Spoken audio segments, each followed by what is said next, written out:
Sunday morning and welcome back at 7:31. I'm Maddie Kurth. The Saints are back in the Dome today, and for anyone tailgating, it will be a scorcher out there. So let's get you over to meteorologist Hannah Gard for a look at that Weather Authority forecast, water and sunscreen. Yep, got to stay hydrated. Got to make sure that we are taking breaks from the heat if you can. Now it's nice that, of course, the Superdome is inside because that air conditioning is going to feel great. It's going to be hot today, and then that will last all the way through the coming work week.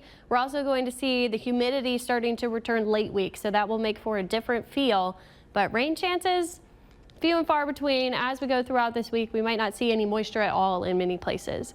Our high today, 92, which is above normal for the time of year. Typically we're in the upper 80s, around 89 for our average high.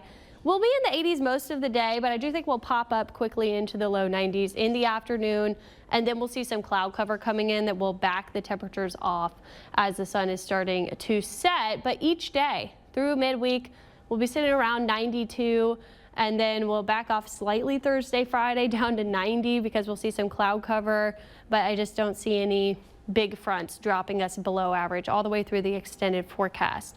With the heat index, not too bad through today, tomorrow, Tuesday, because we have those lower dew points still, but by Wednesday, Thursday, we're starting to climb to the mid to upper 90s, what the feels like, because the dew points will be returning to that muggier feel, especially by Thursday. That's when we're getting into that muggy category again.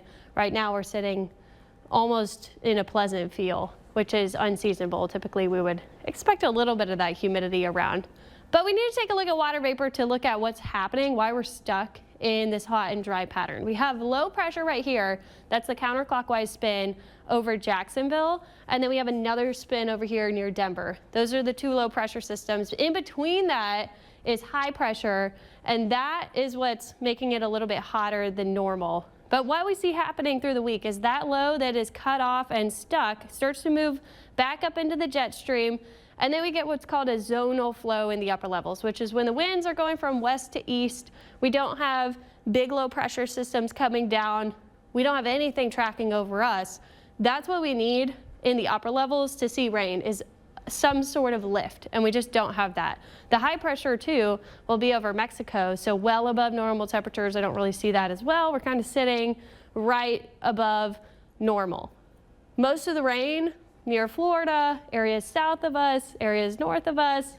Meanwhile, the Gulf Coast kind of dry. I think maybe late week, so Thursday, we could see some rain in the region, but most of that will miss us. We're not going to get meaningful rain through the extended forecast.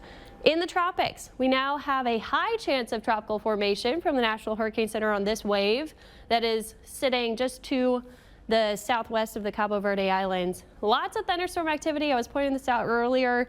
It does have that broad low pressure circulation in the counterclockwise direction. Not really a surface circulation yet, but you can see that the environment's getting more favorable because we have more of that thunderstorm activity. This is going to continue west northwest into that shaded area, and that's when the environment really starts to get a little bit better for formation.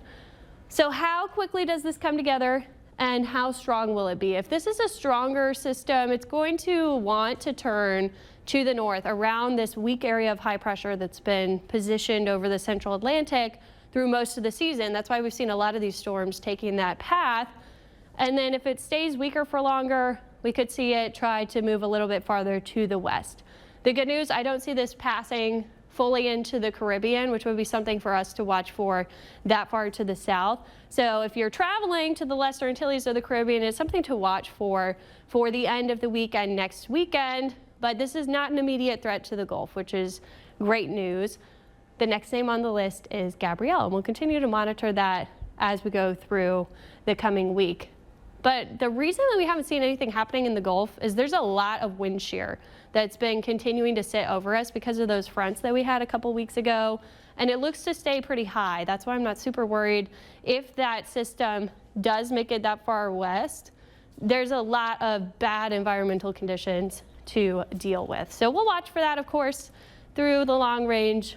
But right now, just seeing that sunshine, looking at the Superdome. We'll have lots of Saints fans headed out there. Temperatures on the North Shore feeling really good this morning in the 60s. If you want to take that morning run, it's going to start to heat up now that that sun is up We'll get to 92 today, 92 tomorrow, 92 Tuesday, same Wednesday, really the same thing every day. The only thing that you'll notice is the increasing humidity later in the week. So if you want to get out there and enjoy that slightly nicer feel, today would be the day to do that, Maddie. Emphasis on the slightly, and I think people will be out there enjoying. Of course, all those Saints tailgaters get up and get out there early and often, so Yep. something to enjoy. And it's definitely going to feel hot for the tailgate, but at some point in the season, we'll get to the nicer fall feel. We do know eventually. It will be happen, fall I here. promise. One day. It'll just take a second. Alrighty, thank you, Hannah.